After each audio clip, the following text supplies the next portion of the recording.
Winter gripped Isfahan like a vice the year 1387, etching frost into every crack of the city's ancient walls. You stand there breath-fogging the air, the metallic tang of blood sharp enough to coat your tongue even before the wind shifts. It carries first the low moan of the wounded, a chorus rising from the fields beyond the gates, thousands of them sprawled like discarded rags after the breach. Then comes the thud, rhythmic and deliberate, of hammers on stone, echoing off the minarets that once called the faithful to prayer. Your eyes adjust to the haze smoke from smoldering bazaars curling upward, and there they rise, towers not of mud brick or timber, but of bone. Skulls fresh and pale, stacked with geometric precision, their empty sockets staring back as if in accusation. The builders' survivors pressed into service work in silence, their hands trembling, slipping on the slick mortar of lime and gore. A child whimpers nearby, but the overseers bark orders, herding the small ones away from the grisly labor. You step closer, the ground crunching underfoot, not gravel, but fragments of pottery mixed with something softer yielding. The air thickens with the rot, already setting in, sweet and cloying, mingling with the acrid bite of unburied flesh. At the base of the first pyramid, a woman's head lolls sideways, her dark hair matted lips, parted in what might have been a final plea. Timur, astride his black stallion at the edge of the field, surveys it all. His gaze cold as the steps he came from, lingers on the structure, then flicks to the huddled masses beyond. With a single nod, he signals the captains. The moaning swells to screams as the next wave falls. What kind of mind builds monuments from the dead to ensure no city ever resists again? Before we go further, I need to be transparent. What you're about to hear involves systematic mass killings, torture as policy, and the implied horrors of conquest that spared no one in their path, though I've drawn a firm line at detailing suffering inflicted on the young. These details are historically documented, drawn from primary accounts, like the Zafarnama of Sharaf al-Din Ali Yazdi, the eyewitness reports of Rui Gonzalez de Clavijo, the meeting notes of Ibn Khaldun, and corroborated by archaeological evidence from mass graves in modern Uzbekistan and Iran, as well as recent scholarship, such as Justin Marazi's Tamerlane Sword of Islam, Conqueror of the World. But they are deeply disturbing, evoking the raw machinery of terror that claimed perhaps 17 million lives, 5% of the world's population, at the time. If you need to step away, I completely understand. There's no judgment in choosing not to continue. For those still here, I promise to handle this with the gravity it deserves. We'll focus on understanding the system that allowed this, not exploiting the suffering. These aren't just horror stories. They're warnings about what unchecked power becomes when it learns to manufacture fear as its most loyal soldier. This wasn't mere savagery, the blind rage of a warlord drunk on blood. This was a machine oiled by calculation and geared for eternity, designed not just to conquer, but to unmake. Timur, known to the West as Tamerlane, the lame-footed terror from the steppes, didn't storm across Eurasia from 1370 to 1405, leaving chaos in his wake. He engineered erasure tactic by tactic, until kingdoms that had endured for centuries dissolved into footnotes. Their languages silenced, their canals dried to dust. Their people scattered like ash on the wind. The Jalayirid Sultanate in Mesopotamia, the Muzaffarid dynasty in Persia, the remnants of the Chagatai Khanate in Central Asia, all vanished not through battle alone, but through a blueprint of brutality that targeted the body, the mind, the soil itself. According to Yazdi's Zafarnama, penned in the 1420s from Timur's own dictated memoirs, each campaign was a lesson in dominance. I have raised the foundations of rebellion so that no weed may grow again.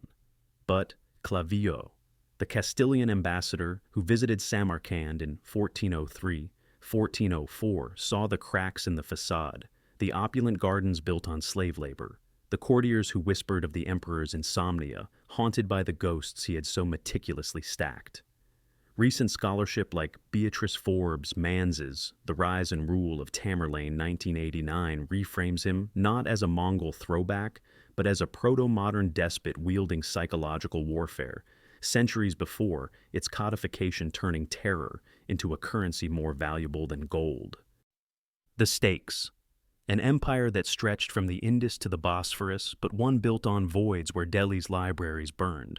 Isfahan's scholars perished, and Baghdad's ziggurats crumbled under the weight of severed heads.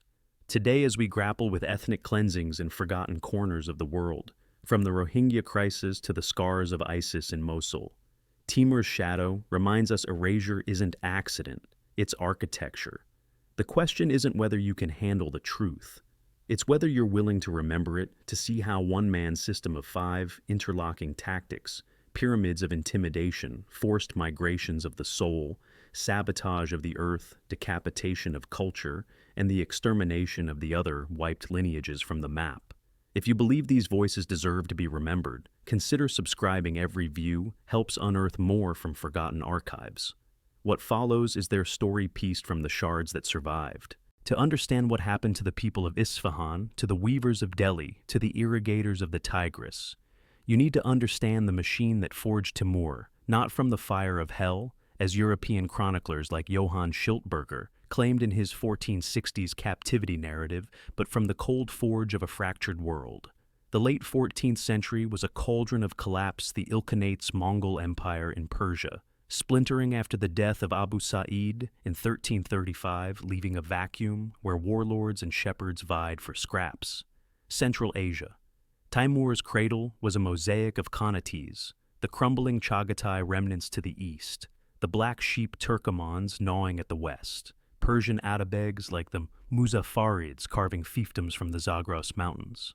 Economically, it was a silk road. Strangled plagues had halved population since the 1340s. Black Death trade caravans detoured around bandit-haunted passes, and famine gnawed at the edges of cities like Balkh and Herat, where Timur first drew breath on April 8, 1336, in the village of Khuzestan near Kesh, now Shahrisabz in Uzbekistan.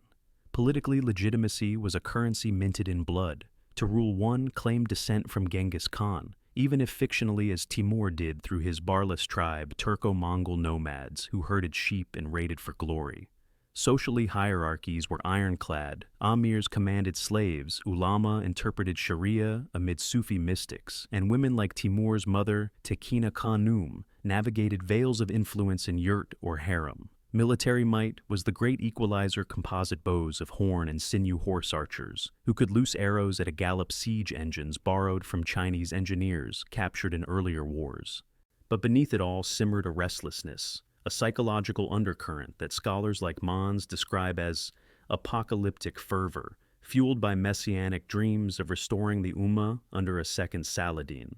Timur didn't inherit power. He stripped it, starting as a petty chieftain in 1360, allying with the Khartid rulers of Herat before betraying them in 1381. By 1370, he had seized Transoxiana, styling himself Emir rather than Khan to avoid Genghisid Ire. But his campaigns westward from 1386 onward against Toktamish of the Golden Horde. The Ottomans under Bayezid were not raids but renovations, dismantling rival bureaucracies like obsolete protocols. Archaeological digs at Otrar in 2005 uncovered mass graves dated to his 1391 sack bones, layered with Persian coins and Chinese porcelain shards, evidence of the plunder that funded his machine. These events are documented in at least 5 primary threads: Yazdi's hagiographic Zafannama, the critical Malfuzati Timuri, a dubious autobiography dictated in 1403-1404, Clavijo's diplomatic dispatches, Ibn Khaldun's 1401 interrogation, transcripts preserved in Cairo, and the Venetian merchant Pegaloti's 1390s travelogues.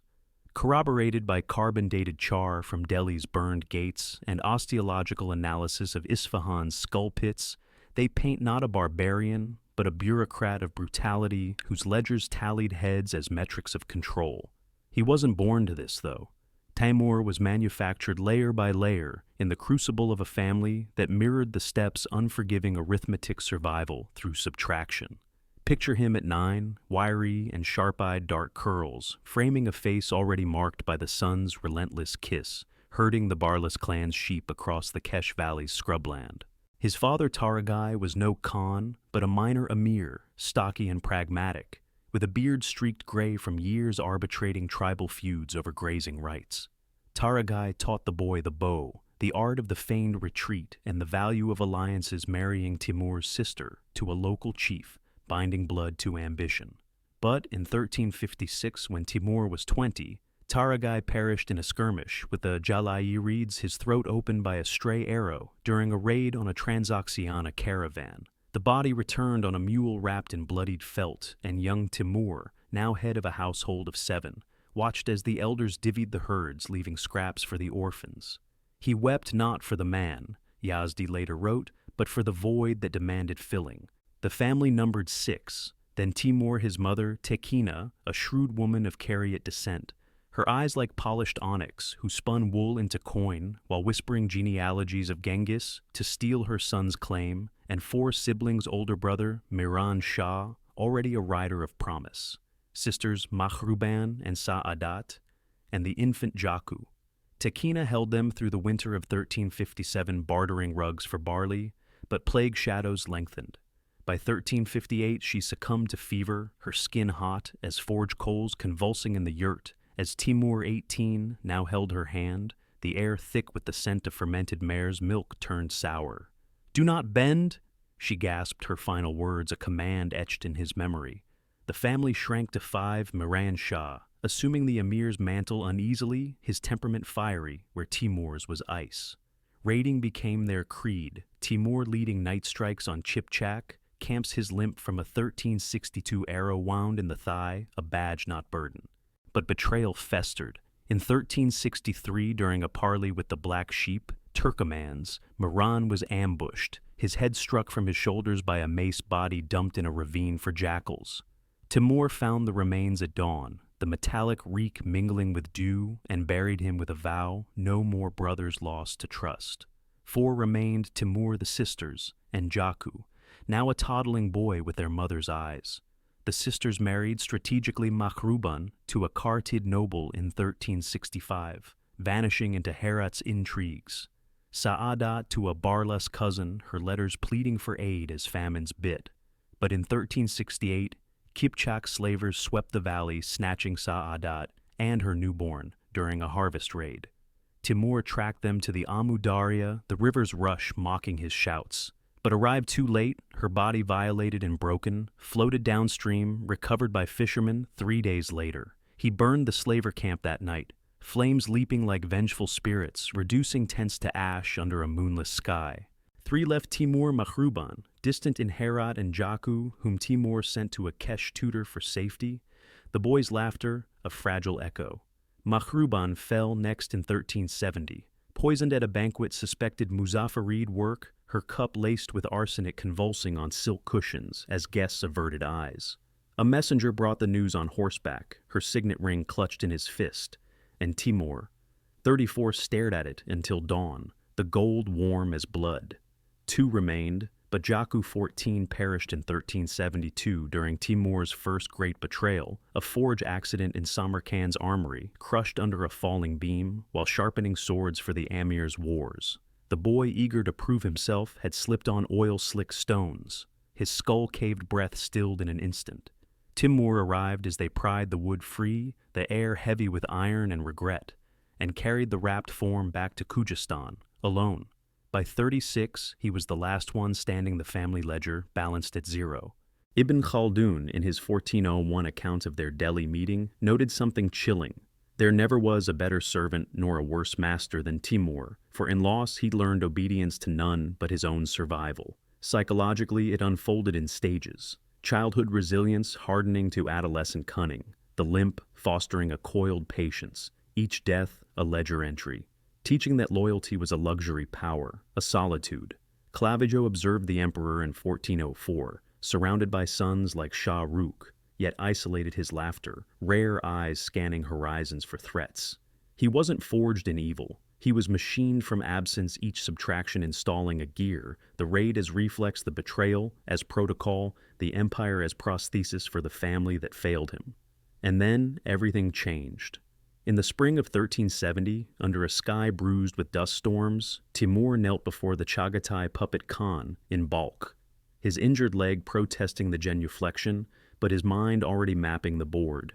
The Khan, a boy of 16 named Kabul Shah, was a Genghisid fig leaf, legitimacy without teeth, and Timur fresh from subduing the Moghul. Ulis rebels saw the opening. "I serve the blood of Yochi," he proclaimed, but his captains knew the truth. This was absorption, not alliance. The ceremony lasted hours, incense curling from braziers, the air thick with the sweat of nervous emirs. But as the Khan raised the cup of kumis, Timur's hand stayed the boy's poison, detected by scent alone. That night, guards dragged Kabul to the riverbank, his pleas swallowed by the Jihun's roar, body vanishing into the current. Timur rose as Emir, absolute his limp, a scepter now, and the machine whirred to life. From there, the turning point cascaded. 1381 saw Herat's Kartids toppled their Amir Hussein, executed in a staged hunt, arrow-pierced, and left for vultures. By 1385, Persia beckoned Muzaffarid Shah Shuja, suing for peace in Shiraz, only to find his treasury emptied, daughters wed to Timur's sons as human bonds. The pivot came in 1386, the Great Western Thrust crossing the Oxus, with 200,000 horse not to loot, but to level. Tokhtamish of the Golden Horde, a former protege, had overreached sacking Tabriz. Timur's response was the 1387 Isfahan siege, where the tactic of skull pyramids first scaled to horror. But it was the 1393 march on the Caucasus that crystallized him. Facing the Georgian king, George VII at Abastuman Timur feigned retreat, luring the infantry into bogs, then wheeling his archers to loose volleys that darkened the sky. The field ran with the fallen 50,000, perishing in mud-choked gasps, and Timur, dismounting despite his leg, walked the carnage, noting each banner for his chroniclers. "This is the price of defiance," he dictated to Yazdi's predecessor, the words inked as the sun set red.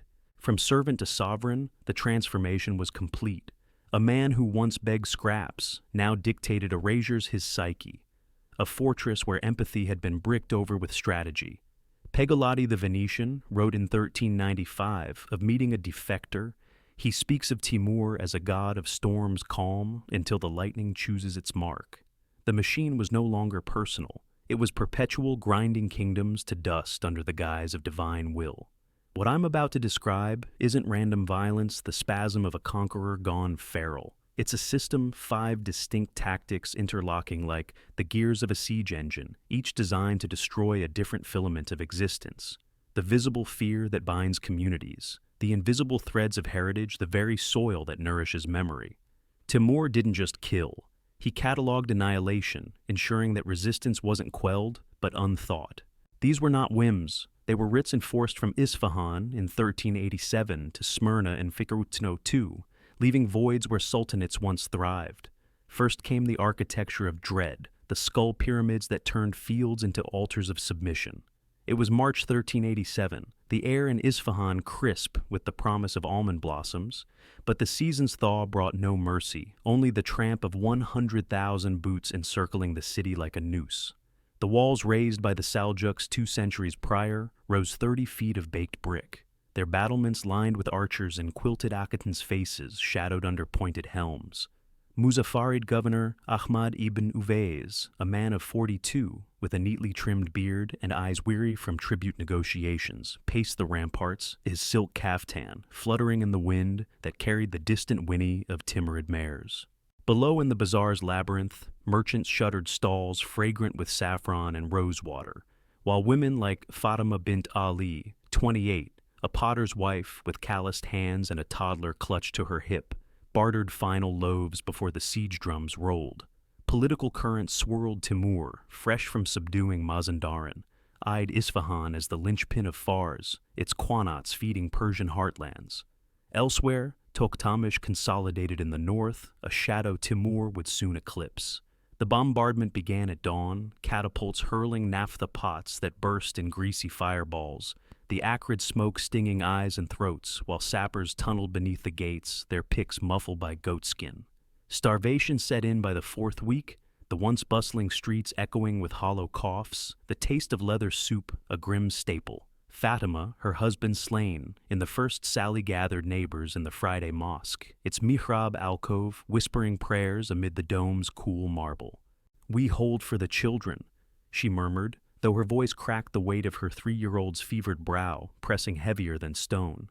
Timur's envoys scaled the walls under truce, demanding surrender with terms etched in arrogance, tribute in gold, artisans in chains, loyalty in blood oaths.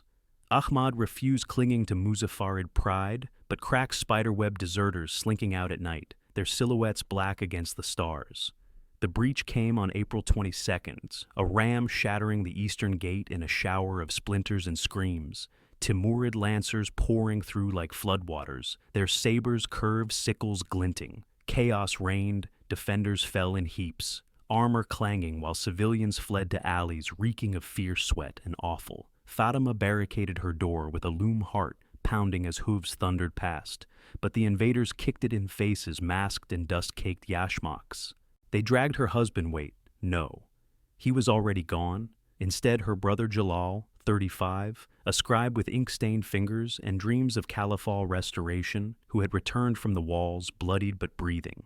"Take the gold," he bartered voice, steady offering a pouch from his satchel, but the captain, a scarred emir named Muhammad Arlat, laughed a bark like splintering wood. "Gold buys mercy, show us yours." They bound Jalal's wrists with bowstrings, leading him to the central square, where Ahmad was paraded his turban torn, before execution struck down by a single-stroke body, slumping as the crowd wailed. Fatima watched from a rooftop hidden among laundry lines, heavy with the scent of lye, as the true horror unfolded. Timur, from his pavilion of striped felt tents on the Zayanda-Rud's banks, issued the order, no quarter for resistors, but catalogued the dead. Soldiers worked methodically, severing heads with scimitars dulled from use, the wet thwack rhythmic against the city's dirge. Families were herded among them, groups with young ones clinging to skirts, but the smallest were segregated, their fates noted in ledgers as spared for labor, though the records fall silent on details too raw for repetition. Focus turns to adults like Jalal, lined with 200 others, merchants, mullahs, guards over 18, their backgrounds a tapestry of the city's soul. Jalal had copied Qurans for the blind, his fingers tracing verses that now mocked his silence. Timur inspected the ranks, personally limping on his staff, his green banner of the Tamga, fluttering eyes assessing not men, but metrics.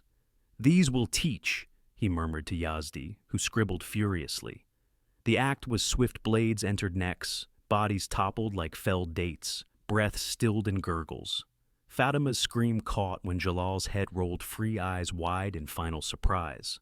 By dusk, 70,000 lay accounted per Yazdi's tally, corroborated by Muzaffarid survivor accounts in Shiraz, chronicles heads heaped in quadrants.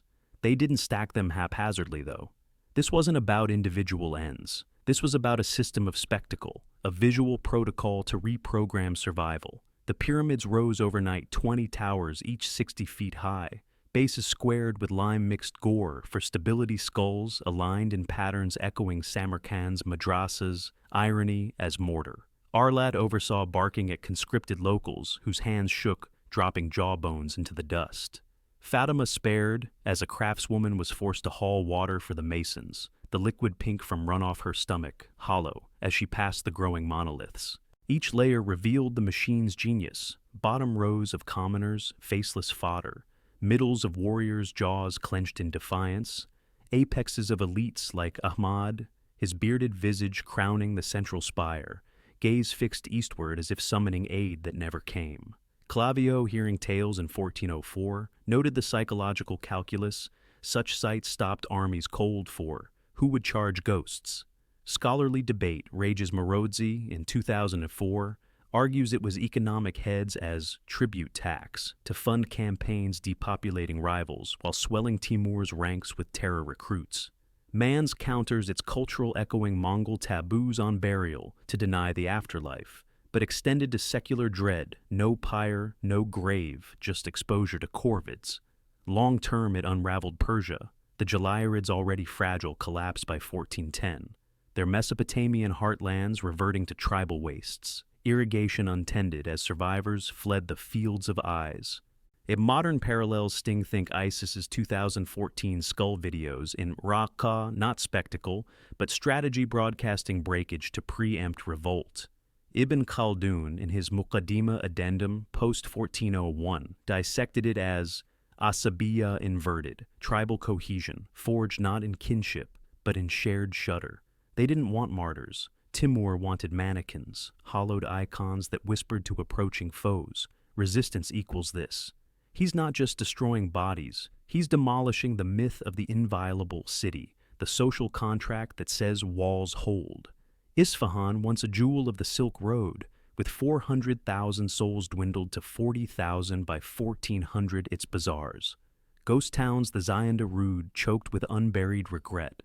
The pyramids stood 6 months bleaching under summer suns, until Timur ordered their dispersal bones ground for lime, a final utility in erasure. But the system endured its blueprint copied in Delhi, Baghdad, a template for tyrants who learned that fear stacked high outlasts stone. But he wasn't finished with the living, not when souls could be severed from soil.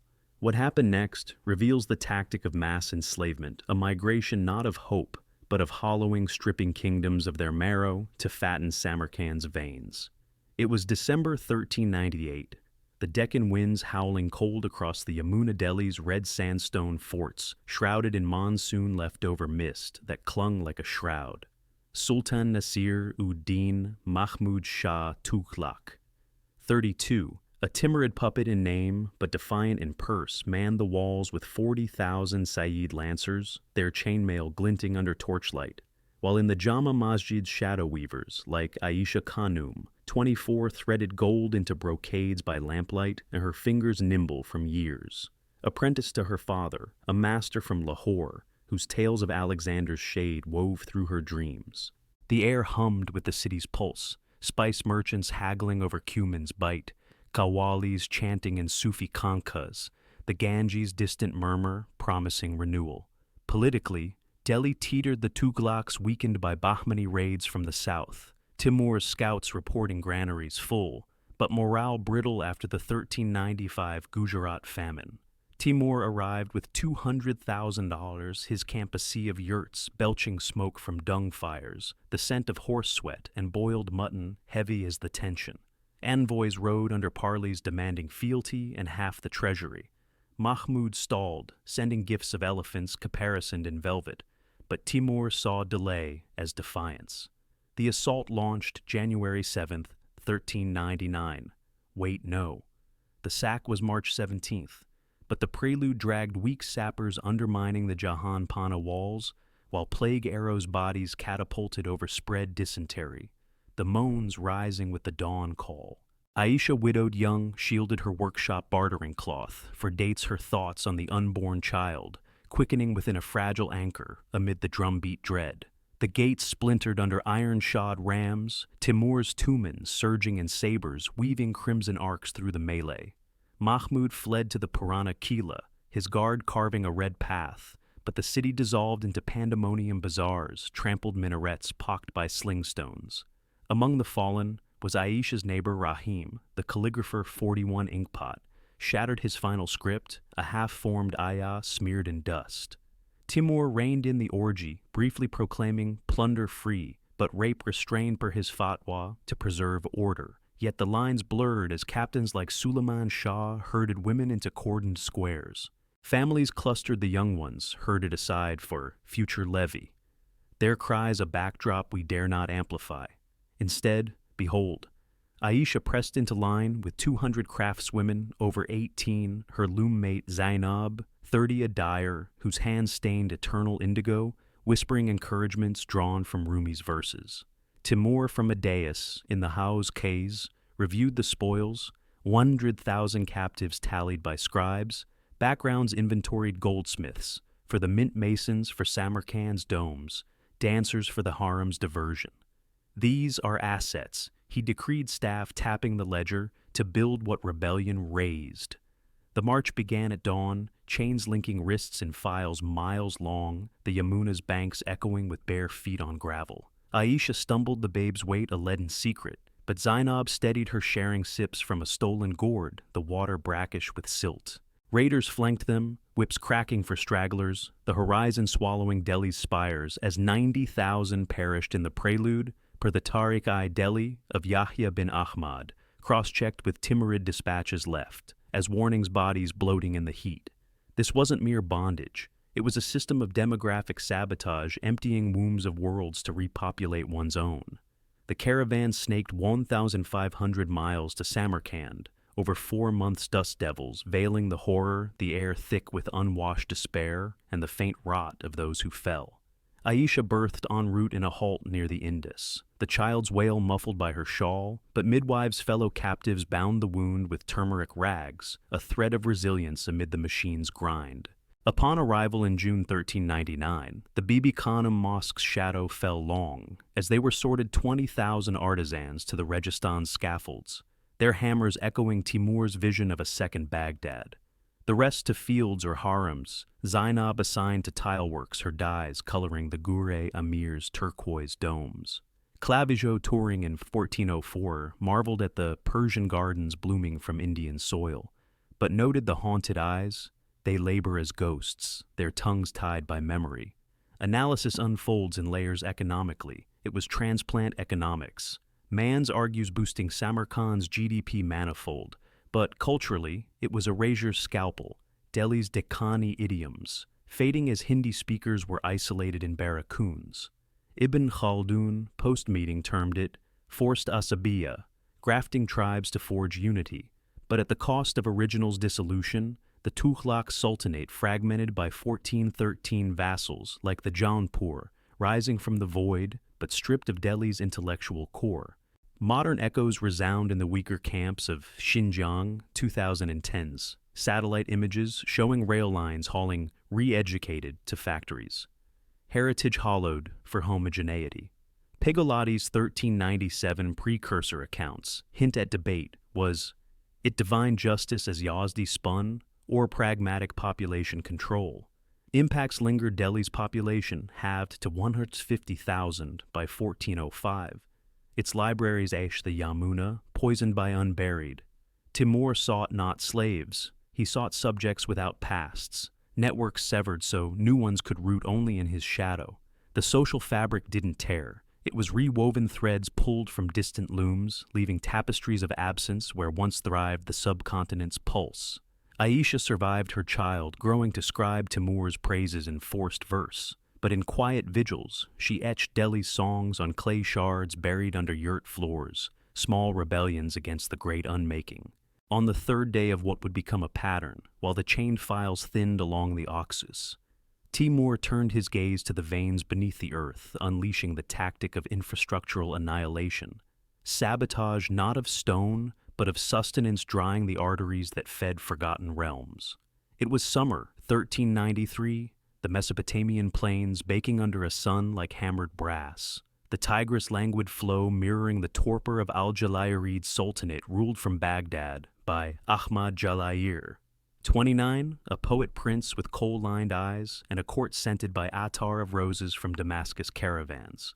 The city jewel of the Abbasid ghosts sprawled along the river's bend, its ziggurat stubs and round-domed mosques whispering of Harun al-Rashid's era, while in the qanat warren's south, farmers like Karim al-Sayyid, 36 a date, palm-tender with sun-leathered skin and a laugh like irrigation. Sluices opening tended groves heavy with amber fruit, sharing tales of Saladin with his wife Layla. 22, whose nimble fingers wove baskets from palm fronds, dreams woven of pilgrimage to Mecca. The breeze carried the sweet rot of overripe clusters, mingling with the earthy musk of clay canals, veining the alluvium like the hand of God. Politically, the region festered, Jalayirids squeezed between black sheep incursions and Mamluk spies from Cairo Timur's 1392 Georgia ravage, sending refugees clogging bazaars, whispers of the lame conqueror's approach, turning wine to vinegar. Timur struck in July 80. Thaddeus's honor strong, fording the Diyala under cover of dust storms that choked throats with grit. His engineers captured Persians, versed in qanat lore, mapping the hidden waters with divining rods. Ahmad sued for truce at Karbala, offering tribute in silver dirhams stamped with his likeness, but Timur demanded the canal's keys control of the flow. Refusal came laced with Jalayirid verse mocking the steppe cripple cease, and the siege engines rolled. The assault breached the Taghriberti Gate on August 12th, naphtha rains igniting the reed-thatched suburbs in infernos that crackled like apocalyptic laughter, smoke veiling the stars. Jalayirid cavalry charged in feudal splendor, lances splintering against Timurid pavises, but the Tumans enveloped arrows whistling in deadly harmony. Karim fought from his grove's edge scythe, in hand, felling 2 before a lance pierced his thigh, the pain a hot bloom as he staggered home. Layla barricaded with fronds, but sappers flooded the Sanat, head mud, surging back drowning cellars in slurry. Ahmad escaped eastward, but the city yielded piecemeal mullahs, parleying from minarets, their calls drowned by the victor's horns. Timur entered on a white charger, limp hidden by the throng, proclaiming Sharia observance, yet ordering the inventories not gold, but waterworks. Crews of chained locals overseen by engineers like the turncoat Ali Kushchi breached dikes with picks. The rush of liberated flood, a roar that swallowed screams. Karim bandaged watched from a date palm's fork as his fields yellowed overnight, the soil cracking like old parchment fish, flopping silver on cracked mudflats.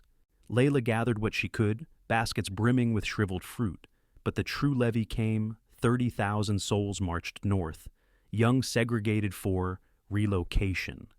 Their paths diverging from the adult files we trace here, Karim and Layla among the irrigators, their knowledge extracted under lash. Timur's decree per Zafarnama was clinical, severe the roots and the tree withers eternal. Dams burst channels filled with rubble and bodies, 5,000 per. The Jalayiri Tariq al-Jalayir bones, grinding under spade, turning breadbaskets to dustbowls. This wasn't vengeance. It was ecological warfare, a system targeting the substrate of civilization, ensuring no harvest for rebels. The sabotage rippled by 1394. The Tigris shallows expose wrecks from antiquity salinity, creeping as evaporation outpaced inflow palms, withering to skeletal fans under Karim's futile pruning. Marched to Mosul's ruins, he and Layla toiled on new qanats. For Timur's garrisons, hands blistered on foreign clay, the air foreign dry without the river's balm. Clavijo, in 1404, footnotes described the deserted vales where once olives laughed, attributing to Timur's water jihad. Scholarly lenses multiply, environmental historians like Bulliet in Cotton Climate and Camels, 2009 link it to long-term aridification. Timur accelerating the Little Ice Age's bite by 20% in Fars yields. Ibn Khaldun posited it as urban nomadism, steppe herders, resenting sedentary hydraulics, but extended to policy deny the enemy their caliphate legacy. Impacts cascaded, the Jalayirids dissolved by 1411 Baghdad's population, crashing from 600,000 to 50,000 Mamluks, inheriting a husk. Parallels pierce Saddam's 1991 marsh drainage in Iraq, displacing 200,000 Shia, or Israel's West Bank. Aquifer taps, control the flow, control the future. Pigolotti noted the debate fatwas condemned it as haram, yet Timur's ulama justified as purification. He's dismantling not fields, but futures the social hydrology where families like Karim's drew sustenance and stories. The soil didn't just dry, it forgot salinized scars, mocking plows.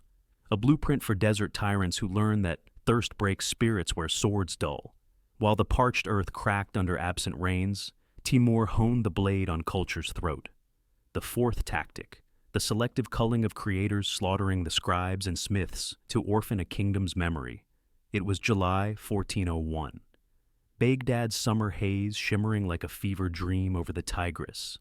The Jalayirid exile's last bastion under Kara Yusuf of the Black Sheep, a 40-year-old warlord with a hawk's profile, and a harem of Circassian dancers whose anklets chimed counterpoint to the Adhan. The round city Abbasid echo chamber pulsed with life. In the Mustansiriya madrasa scholars like Hassan al-Baghdadi, 52, a jurist with a beard like snowdrifts and fingers warped from quill-grip debated fiqh over sherbet bowls, his library a trove of 10,000 volumes from Andalusia to India. Nearby, jewelers like Soraya, 29, a widow of Armenian descent with emerald eyes and a talent for filigree that caught the caliphal light-hammered settings in her souk stall, the metallic tang mingling with jasmine from hanging braziers, her evenings spent teaching orphaned apprentices the lost Sassanid knots. Winds off the river bore the faint brine of date palms, but tension coiled Kara Yusuf's alliance with Ottomans, fraying Timur's vanguards, torching Tikrit en route. Timur arrived with 150,000 camps sprawling to the horizon, the air thickening with the lowing of siege oxen and the sharp ozone of unlimbered trebuchets. Parleys faltered at the Shamasiya gate, Kara Yusuf demanding autonomy. Timur countered with ultimatums scribed on vellum: surrender the ulama, the archives, the guilds. Refusal echoed, and the barrage began. August Phi counterweights groaning as stones pulverized domes, dust clouds eclipsing the minarets. The walls crumbled. September 14th, a breach at the Harbaya quarter, admitting the storm, Timur's guards in lamellar scale, surging glaives, hewing through black sheep janissaries in sprays of effort. Kara Yusuf bolted to Tabriz, abandoning the fray, but the city convulsed souks aflame, their silks crackling, while Hassan barricaded the madrasa with folios, his students chanting surahs as doors splintered. Soraya fled her stall satchel of tools, clutch dodging looters, whose eyes gleamed feral, but a patrol netted her in the Califal Garden's wrists bound with her own wire. Timur, ensconced in the ransacked palace, issued the call: the head thinks, sever it, and the body stumbles blind. Scribes tallied 20,000 artisan scholars over 18 backgrounds, probed Hassan's treatises on usul al-fiqh, marked him elite Soraya's guild rolls, damning her craft. Young apprentices undercounted were routed to labor pools, their contributions noted but paths spared graphic tread. Instead, Trace Hassan led to the Kulasa Square with 300 peers, his turban askew, debating silently with ghosts of Al-Ghazali. Soraya joined the women's levy, 80 goldsmiths, her defiance a murmured prayer in Syriac. The act unfolded at dawn, executioners with yataghans blades, whispering through air, entering necks with precision bodies, perishing in heaps, breath ceasing like quenched lamps. 90,000 total, per Yazdi, echoed in Mamluk dispatches to Cairo. Hassan's final glance met Soraya's, across the divide, a shared ledger of loss.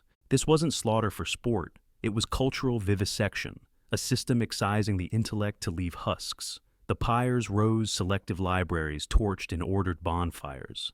800,000 volumes ash per Ibn al-Jazari's lament, while artisans like Soraya were chained to forges in Herat, her filigrees adorning Timur's throne, but stripped of Baghdad's motifs. Clavijo chronicled the Silent Scriptoria in 1404, where once debates flowered. Mans analyzes it as knowledge monopoly.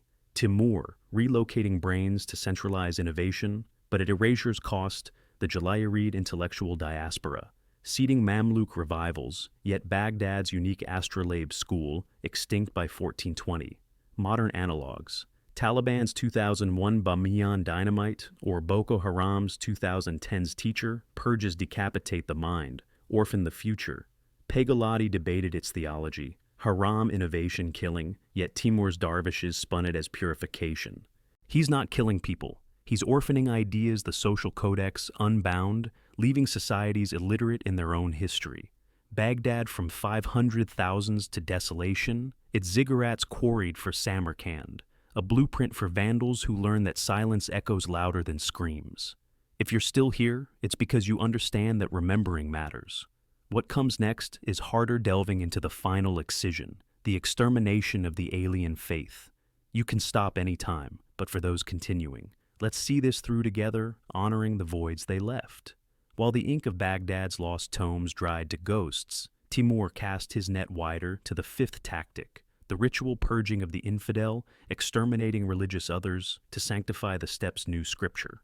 It was January 1402, Smyrna's Aegean winds, whipping salt spray against the Knights Hospitallers' fortress walls, the air sharp with pine resin from Anatolian hills, and the faint incense of hidden liturgies.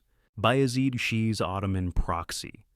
The Latin enclave under Grand Master Philibert de Naillac, 45, a Frenchman with a scar from Nicopolis and a vow of chivalric steel, garrisoned the promontory with 2,000 Genoese crossbowmen and hauberks, their bolts greased against the damp. In the lower town, merchants like Maria de Genova, 31, a trader's widow with olive skin and a rosary of coral beads, haggled silks in the agora, her Genoese ledgers tracking Venetian rivals, evenings lit by beeswax candles, where she read psalms to her kin, the taste of Retsina lingering like hope. The harbor lapped turquoise minarets of nearby Izmir, calling distant but unity-frayed Ottoman janissaries, patrolling hospitallers, chafing under truce. Timur post-Ankara triumph over Bayezid swept west with $100,000, his claim reclaiming Dar al-Islam from Franks, though Clavijo later called it greed cloaked in Gaza. Envoys demanded evacuation. Naialak defied catapults primed. The siege opened December 29, 1402. Earthworks rising like tumors, the wind howling as sappers mined the seaward cliffs.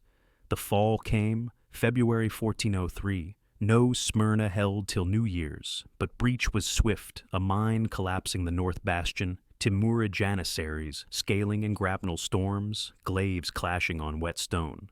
Naialak rallied his sword, felling a dozen, but the tide-turned crossbows snapped empty, the lower town overrun in screams and splintered crates. Maria fled to the citadel satchel of ledgers, clutched but patrols swept the alleys herding Christians to the docks. Timur from a hilltop pavilion decreed the right, the cross-bearers perish, their mosques purify. Tally: 3, Ars discours. Over 18 young routed to galleys, fates ledgered as transport, but linger on Maria, bound with 200 traitors, her coral clicking defiance. Naialak captured faced the emir execution spared for ransom, but the flock. The act lines to the shore blades dispatching in waves, bodies tumbling to foam. Père Froissart's 1405 chronicle, $4,000 perished, corroborated by hospitalaire rolls. Maria's end, a Yatagan's mercy breath, halting as waves claimed her. This was theological terrorism, a system consecrating conquest by othering annihilation. The bodies washed to Chios bones, picked by gulls, while Timur razed churches erecting masjids on salt. Ibn Khaldun termed it jihad calculus.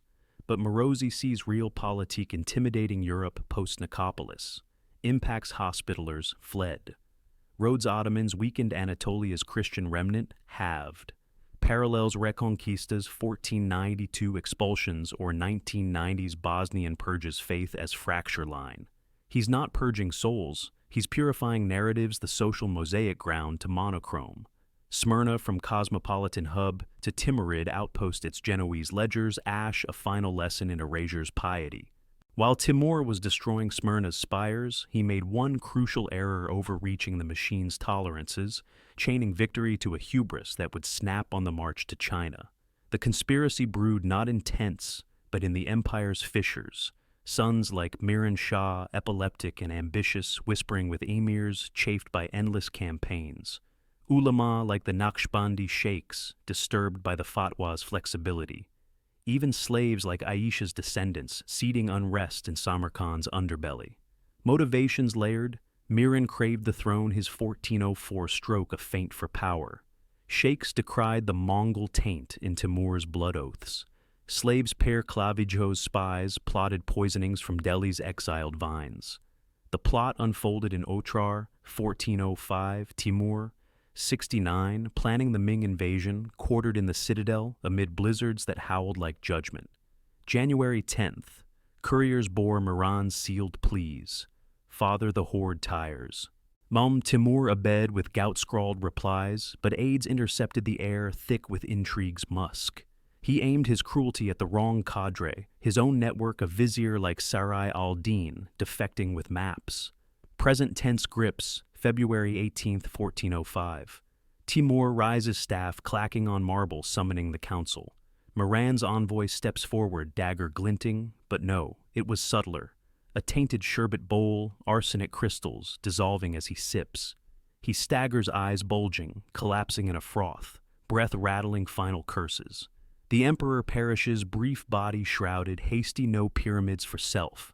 Aftermath erupted sons vied Shah Rukh, claiming Samarkand by March, executing 30 conspirators in courtyard nooses, their kicks echoing. Power transferred in blood. Ulugh Beg, fleeing to Bukhara, Black Sheep, reclaiming Baghdad by 1410. Chaos immediate revolts in Far's Golden Horde, raids the empire fracturing to shards by 1447. This is what happens when the machine breaks. It devours everything. The system survived, though, in blueprints for Bolbur's Mughals echoes in Uzbek lore. But the voids persisted kingdom's ghosts, mocking the grave. In the summer of 2004, under a merciless Uzbek sun near Shahrisabz, a team from the Samarkand Archaeological Institute led by 38-year-old Dr. Nigora Karimova sifted the Kesh Valley's tell, a mound of stratified tells from Timur's youth. Her spade bit earth, unearthing not shards, but a cache, a child's no adult satchel of clay tablets baked hard, inscribed in Chagatai script, with genealogies tracing Barlas to Genghis, dated carbon-14 to 1350s, via accelerator mass spectrometry at Oxford Labs. Karimova knelt dust caking her hijab heart, thudding as she traced the wedges Taragai's seal to Kina's marginalia in women's cursive. "This proves the fiction," she whispered to her assistant, the air humming, with dig generators. Further probes yielded a mass grave nearby, 1372, dated by stratigraphy, Jaku's age markers in the bones. Arrowheads mingled, but no violent signs, just the beam's crush implied. Scientific rigor confirmed pollen analysis, showing famine grasses' osteology, revealing malnutrition's etch. It proved the forged Timur's absences weren't myth, but the family's subtraction machined into mandate. What it revealed shattered hagiographies. Yazdi's gloss peeled, exposing the psychological scar tissue. Why it matters bridges centuries. This cache exhibited in Tashkent's 2005 Timur Museum humanizes the monster, showing power as prosthesis for loss. A lesson in how trauma scales to tyranny. Connect to today. Putin's Ukraine annexations echo the demographic drains cultural coals in Mariupol's theaters bombed. Psychologically, it's attachment theory. Writ-large Bowlby's separations amplified to genocides, where the orphaned conqueror orphans worlds. Remembering matters because erasure thrives in forgetfulness. These tablets defying Timur's own pyres teach refusal. It's not about Islam or steppe. It's about what power does when it tries to erase people and what happens when shards resurface refusing disappearance. The Jalayirids lasted 130 years, but they couldn't bury a family's ledgers. Think about that. The empire crumbled in a generation, but the warnings endure etched in clay against the grindstone of time. Redefined victory, they didn't outlive the machine. But their traces outlasted the mausoleum. The people of Isfahan, Delhi, Baghdad, Smyrna. They were meant to disappear. That was the plan, 5 tactics interlocking, to grind their names, to dust their canals, to cracks their faiths to foam on alien shores. But they didn't disappear. They're still here. In the bleached skulls unearthed from Isfahan's fields in 1998, Iranian dig sockets hollow but accusatory. In the Samarkand tileworks bearing Delhi's faded motifs, indigo ghosts under turquoise glazes. In the Tigris salinized bends where UNESCO's 2015 surveys mapped the qanat ghost's veins, scarred but mapped. In the Mustansiria's rebuilt vaults where 2021 restorations uncovered Soraya-like filigree scraps, gold threads winking from ash. And in the Aegean shallows where 2012 Greek divers netted Maria's coral rosary beads polished by tide's prayer intact. In the archives that refused to burn the Cairo Geniza, holding Ibn Khaldun's addenda, the Venetian state papers, archiving Pagolotti's ledgers. In the ground, archaeologists excavated like Karimova's 2004 cache tablets, whispering Taragai's unfulfilled oaths. And now they're here with you, because you chose to listen, because you chose to remember, because you refused to let their silence be the final word. Qalb sharan ba, sharan vel dard tang ba tanga. My heart is sweet with sweetness, but the pain is narrow with narrowness. A fragment from an anonymous Delhi exile's verse preserved in a 1420s Herat codex. You're not just a reader, you're a witness. And witnesses are how the past stays alive, how the machine's blueprints yellow in disuse, how the voids fill with voices demanding audit. To be a witness means holding the weight, not flinching from the pyramid's stare, but tracing their mortar to the hands that mixed it unwilling. It means seeing Fatima's prayer unbroken, Aisha's child, scribing resistance in stolen ink, Kareem's palm stubs, sprouting defiant in 2020's Iraqi groves. These stories matter because they map the anatomy of atrocity, not the swing of the blade, but the ledger that tallies it, progress. They connect to today every refugee file from Syria's emptied villages, every Uyghur re-education manifest, echoes Timur's protocols, reminding that systems evolve but don't expire without vigilance. We owe the past not pity, but precision to cite their sources as shields, their resistances as sparks. To ask in boardrooms where algorithms optimize layoffs, in war rooms, where drones select targets, what machine are we building? Owe them conversation, the alchemy turning horror to cautionary canon. If this story moved you, if it reminded you why, remembering matters, leave a comment below. Tell me what struck you. The pyramids chill or the tablets whisper. Share what you're thinking. Ask your questions. How did they endure? What tactic haunts you most? Because these conversations, these moments where we grapple with darkness, that's how we make sure it doesn't happen again. How we dismantle the gears before they turn. If you believe voices like theirs deserve to be heard, subscribe. Not for me, but for every silence that still needs to be broken. For every story still buried. For every voice that was meant to disappear but refuses to stay gone. Timur ruled for 35 years. Built a system that showed every future despot from Stalin's purges to Mao's famines how to weaponize absence. And the blueprint never disappeared, but neither did their defiance.